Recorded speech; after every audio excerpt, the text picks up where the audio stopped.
ठीक है दोस्तों, अब हमारा फोर्थ शेड्यूलिंग एल्गोरिथम हम देखेंगे राउंड रॉबिन एल्गोरिथम। इसके पहले हमने देखे फर्स्ट कम फर्स्ट सर्व जो सिर्फ नॉन प्रीएम्प्टिव मोड पे वर्क करता है। उसके बाद शॉर्टेज जॉब फर्स्ट देखा सेकंड एल्गोरिथम। उसके बाद third shortest remaining time first देखा जो शॉर्टेस्ट जॉब फर्स्ट का प्रीएम्प्टिव मोड है। और फोर्थ है ये राउंड रॉबिन एल्गोरिथम। यहाँ पे देखिए इस एल्गोरिथम को सॉल्व करने के लिए यहाँ पे मैंने फ्लो चार्ट ड्रॉ किया है।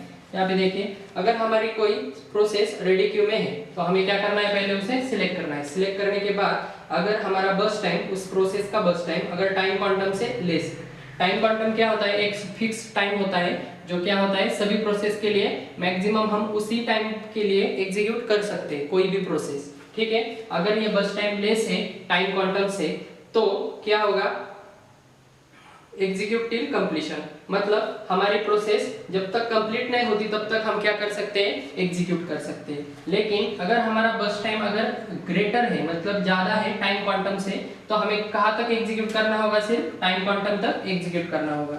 यहाँ पे मैंने बताया मैक्सिमम टाइम लिमिट होता है जिसके लिए हम प्रोसेस एग्जीक्यूट करते हैं, वही इस फ्लो चार्ट में बताया है। और अगर टाइम क्वांटम यहाँ पे देखिए एग्जीक्यूट करने के बाद अगर प्रोसेस कंप्लीटली एग्जीक्यूट हो जाती है तो डायरेक्टली क्या करेंगे, हम टर्मिनेट कर देंगे। और अगर यहाँ पे देखिए कंप्लीटली एग्जीक्यूट करने के बाद भी हम क्या कर देते हैं, यहाँ पे टर्मिनेट कर देते हैं। अगर यहाँ पे कंप्लीटली एग्जीक्यूट नहीं हो रही है प्रोसेस तो फिर से हम कहाँ डालेंगे उसे, रेडी क्यू में। रेडी क्यू में डालने के बाद फिर से उसका जब नंबर आएगा फिर से ये प्रोसेस क्या हो जाएगी, एग्जीक्यूट हो जाएगी। मतलब फिर से फ्लो चार्ट क्या हो जाएगा, एग्जीक्यूट होने लगेगा। मतलब ये प्रोसेस फिर से क्या होगी, रिपीट होगी। ठीक है, फ्लो चार्ट आपको अगर समझ में नहीं आ रहा है तो एग्जांपल में ध्यान दीजिए। मैं जो एग्जांपल सॉल्व कर रहा हूँ उस पर ध्यान दीजिए, आपको समझ में आ जाएगा। इसमें सिर्फ एक ही मोड है प्रीएम्प्टिव, मतलब ये बाय डिफॉल्ट प्रीएम्प्टिव मोड है, एक ही मोड है इसमें। और इसका क्राइटेरिया क्या है, अराइवल टाइम। अराइवल टाइम के अनुसार हम क्या करते हैं, प्रोसेस पिक करते हैं। ठीक है दोस्तों, अब एग्जाम्पल स्टार्ट करते हैं। ठीक है, पहले हम क्या करेंगे, हमारा गैंट चार्ट का एग्जीक्यूशन यहाँ पे स्टार्ट करेंगे। यहाँ पे देखिए ऑलवेज गैंट चार्ट का एग्जीक्यूशन हम कहाँ से स्टार्ट करते हैं, हमारे 0 नंबर से। ठीक है, अब यहाँ पे देखिए एक चीज आपको ध्यान में रखनी है कि हम यहाँ पे 2 क्यू मेंटेन करते हैं। कितने क्यू मेंटेन करते हैं, यहाँ पे 2 क्यू।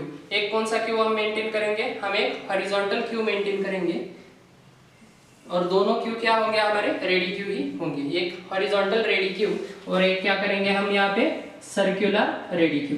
ये 2 क्यू मेंटेन करते हैं, मैं आपको बताता हूँ। यहाँ पे देखिए रेडी क्यू में हम क्या करेंगे, सर्कुलर क्यू में जो नई प्रोसेस आ रही है उसका हम क्या करते हैं, काउंट रखते हैं। और इस हॉरिजॉन्टल क्यू में क्या करेंगे हम, ये हॉरिजॉन्टल क्यू चाहिए हमें। यहाँ पे एक प्रोसेस का अगर एग्जीक्यूशन हो गया तो दूसरी प्रोसेस का किस प्रोसेस का नंबर है एग्जीक्यूशन का अगले, मतलब एक प्रोसेस का सपोज P1 का एग्जीक्यूशन हो गया तो नेक्स्ट कौन सी प्रोसेस का एग्जीक्यूशन आने वाला है, मतलब कौन सी प्रोसेस एग्जीक्यूट होने वाली है, ये हम कहाँ से डिसाइड करते हैं, हमारे रेडी क्यू से। ठीक है, मैं एग्जांपल स्टार्ट करता हूँ, आपको समझ में आ जाएगा। यहाँ पर एक इंपॉर्टेंट नोट है जो आप लिख लीजिए, important note.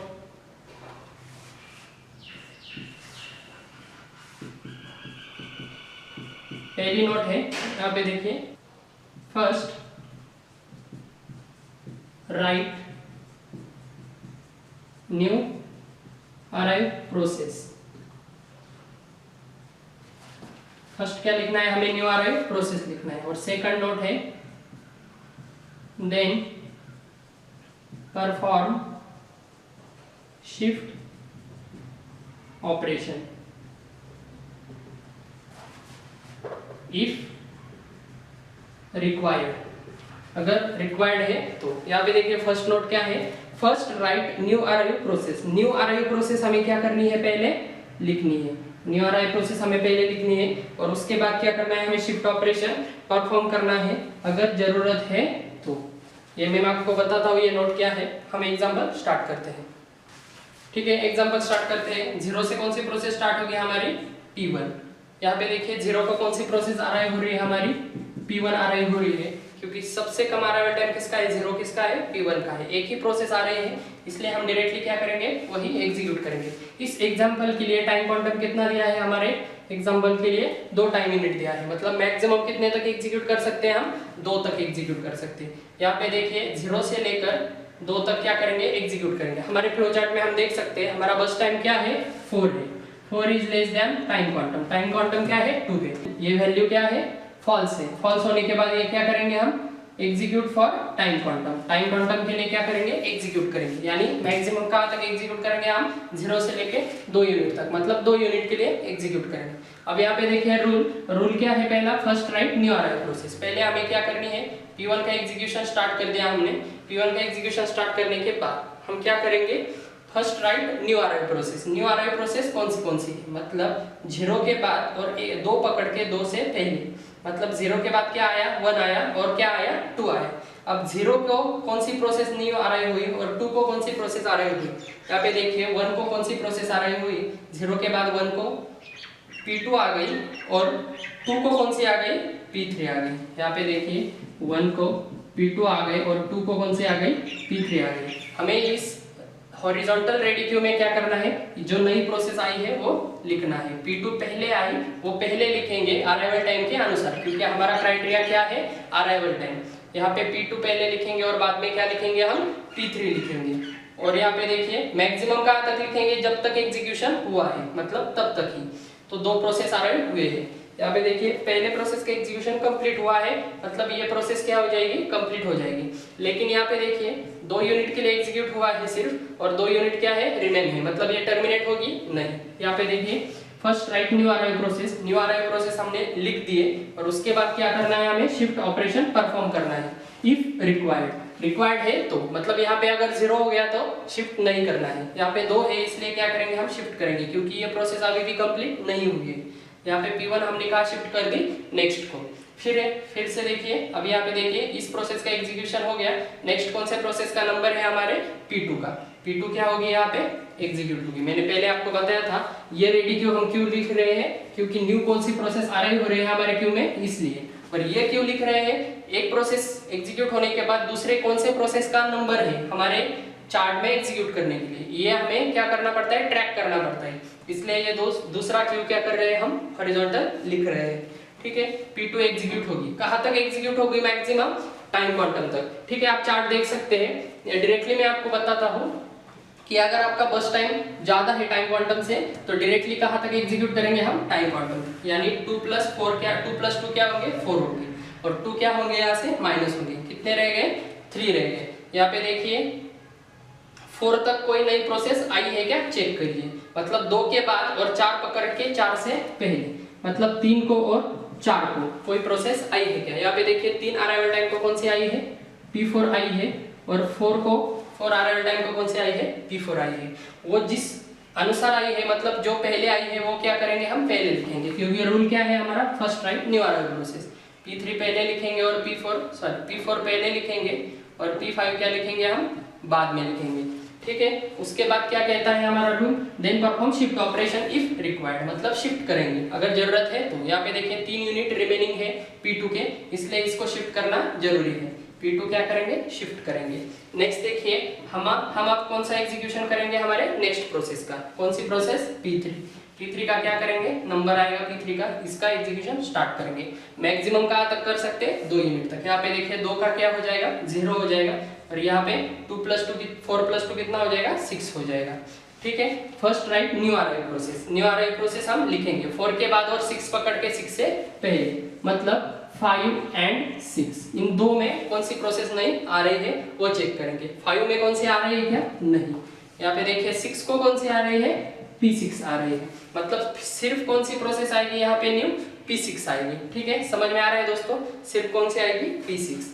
And then perform shift operation if required. यहाँ पे देखिए P3 का एग्जीक्यूशन हो गया, P3 क्या करेंगे, हम शिफ्ट करेंगे। लेकिन यहाँ पे देखिए बस टाइम कितना हो गया है, 0 हो गया है। 0 मतलब इसका एग्जीक्यूशन कंप्लीट हो गया है और ये क्या हो गई है, टर्मिनेट हो गई है। रिक्वायर्ड है क्या शिफ्ट करना, नहीं, इसलिए हम इसे क्या कर देंगे, डायरेक्टली टर्मिनेट कर देंगे। समझ में आ रहा है दोस्तों, शिफ्ट की जरूरत नहीं है। ठीक है, इस प्रोसेस के बाद नेक्स्ट किस प्रोसेस का नंबर है, P1 का। P1 क्या करेंगे, एग्जीक्यूट करेंगे। मैक्सिमम कहाँ तक एग्जीक्यूट कर सकते हैं, टाइम क्वांटम के लिए। 2 का क्या हो जाएगा, 0 हो जाएगा, यहाँ पर कहाँ आ जाएगा, 8 आ जाएगा। 0 होने के बाद ये प्रोसेस क्या हो गई, टर्मिनेट हो गई। अब 6 के बाद कोई नई प्रोसेस आ रही है क्या आपके क्यू में, नहीं, सभी प्रोसेस क्या हो गई है आपकी क्यू में, आ गई है। सभी प्रोसेस आपकी क्यू में आने के बाद ये फर्स्ट ऑपरेशन ऑटोमेटिकली क्या हो जाता है, रिमूव हो जाता है, मतलब न्यू प्रोसेस कोई आ रही हो नहीं होगी। सिर्फ हमें अब क्या करना है, शिफ्ट करना है सिर्फ शिफ्ट करते ही रहना है। ठीक है, समझ में आ रहा है दोस्तों। पहले कौन सी एग्जीक्यूट हो गया, P1। P1 कहाँ तक एग्जीक्यूट होगी, 8 यूनिट तक। 8 यूनिट तक एग्जीक्यूट होने के बाद 2 के क्या हो गए, 0 हो गए, और ये प्रोसेस भी क्या हो गई, टर्मिनेट हो गई। P1 क्या हो गई, टर्मिनेट हो गई, और P3 ऑलरेडी क्या हो गई थी, टर्मिनेट हो गई थी। ठीक है, उसके बाद देखिए ये प्रोसेस टर्मिनेट हो गई। नेक्स्ट किस प्रोसेस का नंबर है हमारे, P4 का। P4 मैक्सिमम कहाँ तक एग्जीक्यूट हो गया हमारे, टाइम क्वांटम के लिए। लेकिन अगर टाइम क्वांटम हमारा लेस है, अगर टाइम क्वांटम मतलब हमारा बस टाइम अगर लेस है टाइम क्वांटम से, तो हम कहाँ तक एग्जीक्यूट करेंगे, कंप्लीशन तक एग्जीक्यूट करेंगे। सिंपली मैं बता देता हूँ, अगर टाइम क्वांटम के बस टाइम आपका टाइम क्वांटम से लेस है तो डायरेक्टली इसके लिए एग्जीक्यूट कर देंगे, क्योंकि अगर कोई प्रोसेस 1 यूनिट में एग्जीक्यूट हो रही है तो हम बेवजह उसको 2 यूनिट क्यों दें। सिंपल लॉजिक है दोस्तों, डायरेक्टली कहाँ तक एग्जीक्यूट करेंगे हम, 1 यूनिट तक। P4 कहाँ तक एग्जीक्यूट होगी हमारे, 8 से 9 तक। यहाँ पे 1 का 0 हो जाएगा और ये भी क्या हो जाएगी, टर्मिनेट हो जाएगी। नेक्स्ट क्या करेंगे हम, इस प्रोसेस को, किस प्रोसेस का नंबर है हमारे, P5 का। P5 कहाँ तक एग्जीक्यूट होगी, मैक्सिमम टाइम क्वांटम के लिए, मतलब 6 का क्या हो जाएगा, यहाँ पे 4 हो जाएगा। यहाँ पे देखिए 9 + 2 कितने हो गए, 11। 5 क्या होगी, यहाँ पे शिफ्ट की जाएगी, क्योंकि आप सिर्फ शिफ्ट ऑपरेशन हमें परफॉर्म करना है। नेक्स्ट किस प्रोसेस का नंबर है हमारे, P2 का। P2 क्या होगी, मैक्सिमम कहाँ तक एग्जीक्यूट होगी, टाइम क्वांटम के लिए। P2 देखिए 3 यूनिट बचे हैं, 1 हो जाएगा। यहाँ पे देखिए 12 + 2 कितने हो जाएंगे, 13 हो जाएंगे। P2 अभी तक कंप्लीट नहीं हुई है, इसलिए क्या करेंगे, शिफ्ट करेंगे। नेक्स्ट किस प्रोसेस का नंबर है हमारे, P6 का। P6 कहाँ तक एग्जीक्यूट हो गया हमारे, मैक्सिमम टाइम क्वांटम के लिए। 3 का 1 हो गया, यहाँ पे 15 हो गया, और यहाँ पे शिफ्ट हो गया, क्योंकि यहाँ पे 1 यूनिट क्या है, बचा है। उसके बाद देखिए P6 के बाद कौन सी प्रोसेस एग्जीक्यूट होगी, यहाँ पे P6 शिफ्ट होगी। उसके बाद देखिए P5 आ गई। P5 कहाँ तक एग्जीक्यूट होगी, 2 यूनिट तक, मतलब 4 के क्या हो गए, 2 हो गए, यहाँ पे 17 हो गए, और 2 यूनिट बचे हैं इसके, इसलिए ये क्या हो गई, फिर से शिफ्ट हो गई। उसके बाद देखिए नेक्स्ट कौन सा प्रोसेस का नंबर है, P3 का। P3 कहाँ तक एग्जीक्यूट हो गया आपकी मैक्सिमम, सॉरी यहाँ पे देखिए P2 हमने शिफ्ट की थी, P3 नहीं, P2 शिफ्ट की थी। नेक्स्ट किसका नंबर है हमारे प्रोसेस में, P2 का। P2 देखिए 1 यूनिट बचे हैं, 1 का क्या हो जाएगा, 0, यहाँ पे हो जाएंगे 18, और ये प्रोसेस भी क्या हो जाएगी, टर्मिनेट हो जाएगी, मतलब P2 को शिफ्ट करने की जरूरत है अब नहीं। नेक्स्ट कौन से प्रोसेस का नंबर है हमारे, P6 का। P6 कहाँ तक एग्जीक्यूट होगी, मैक्सिमम टाइम क्वांटम, लेकिन 1 यूनिट में ही हो रही है, मतलब अंदर ही हो रहे हैं, तो मैक्सिमम 1 के लिए करेंगे हम। यहाँ पे देखिए 19 हो गया, यहाँ पे 0 हो गया, और ये प्रोसेस भी क्या हो गई, टर्मिनेट हो गई। P6 भी क्या हो गई, टर्मिनेट हो गई। इसके बाद देखिए ये प्रोसेस टर्मिनेट होने के बाद लास्ट कौन सी प्रोसेस बची है हमारी, P5 बची है। P5 कहाँ तक एग्जीक्यूट होगी हमारे, 2 यूनिट के लिए। यहाँ पे 2 का 0 हो जाएगा, यहाँ पे क्या हो जाएगा, 19 + 2 कितने हो जाएंगे, 21, और ये भी क्या हो जाएगी, टर्मिनेट हो जाएगी। समझ में आ रहा है दोस्तों। ठीक है दोस्तों, ये एग्जांपल सॉल्व करने के लिए ये 2 रूल है, वो बहुत इंपॉर्टेंट है। First write new arrival process and then perform shift operation if required. मतलब ये हॉरिजॉन्टल क्यू लिखने का तरीका है। और हॉरिजॉन्टल क्यू हम क्यों लिखते हैं, किस प्रोसेस का नंबर है, किस प्रोसेस के बाद एग्जीक्यूट करने के लिए, ये हमें पता होना चाहिए। प्रोसेस को हमें ट्रैक करना पड़ता है, इसके लिए हम क्या लिख रहे हैं, हॉरिजॉन्टल क्यू लिख रहे हैं। ठीक है दोस्तों, अगर हमारा अराइवल टाइम अगर सेम है, दूसरी इंपॉर्टेंट नोट है, अगर हमारा अराइवल टाइम क्या है, अराइवल टाइम अगर सेम है तो नेक्स्ट क्राइटेरिया कौन सा होगा हमारा, लेस प्रोसेस आईडी। ठीक है, फर्स्ट कम फर्स्ट सर्व में जैसा है वैसा ही इधर है। अगर अराइवल टाइम सेम है तो नेक्स्ट क्राइटेरिया कौन सा होगा हमारा, लेस प्रोसेस आईडी क्या करेंगे हम, एग्जीक्यूट करेंगे। ठीक है, कंप्लीशन टाइम हम कहाँ से देखते हैं, राइट से लेफ्ट देखते हैं। यहाँ पे देखिए P5 का एग्जीक्यूशन हुआ है 21 तक, जो मैक्सिमम है P5 देखिए यहाँ पर भी हो रही है और यहाँ पर भी हो रही है, लेकिन जो मैक्सिमम है वही हम लेते हैं। P5 का क्या है 21 P5, P6 क्या है 19, P2 क्या है 18, P5 क्या है, P5 आ गया। उसके बाद देखिए P6, P2, P5, P4 का क्या है 9, उसके बाद P1 8, कौन सी बच गई सिर्फ P3 देखिए 6। उसके बाद turn around time, completion time minus arrival time, 8 - 0 8, 18 - 1 17, 6 - 2 4, 9 - 3 6, 21 - 4 17, 19 - 6 13। Waiting time का formula turn around time minus burst time. बस टाइम हम कौन सा लेंगे, जो हमारी ओरिजिनल वैल्यू है वही लेंगे। ये कैलकुलेशन आप साइड में कीजिए अगर आपको यहाँ पे दिक्कत हो रही है तो। 8 minus 4 4, 17 minus 5 12, 4 minus 2 2, 6 minus 1 5, 17 minus 6 11, 13 minus 3 10। Response time आपको पता है, लेफ्ट से कहाँ देखेंगे हम, राइट को देखेंगे। फर्स्ट वर्टिकल लाइन, P1 का क्या है 0, 0 माइनस P1 का रन टाइम 0, क्या आ गया 0। उसके बाद P2 क्या है 2, 2 माइनस 1 क्या आ गया 1। उसके बाद P3 4, 4 माइनस 2 क्या आ गया 2। उसके बाद P4 का क्या है 8, 8 माइनस 3 5। उसके बाद देखिए P5 का क्या है 4, 9 माइनस 4 5। उसके बाद देखिए P6 का क्या है 13, 13 माइनस 6 कितना आ गया 7। ठीक है, यहाँ पे देखिए दोस्तों, अगर हमारा टाइम क्वांटम अगर बढ़ जाए, if your time quantum increases then your context switch also increases, sorry, context switch is decrease, and if your time quantum is decreased then your context switch increase।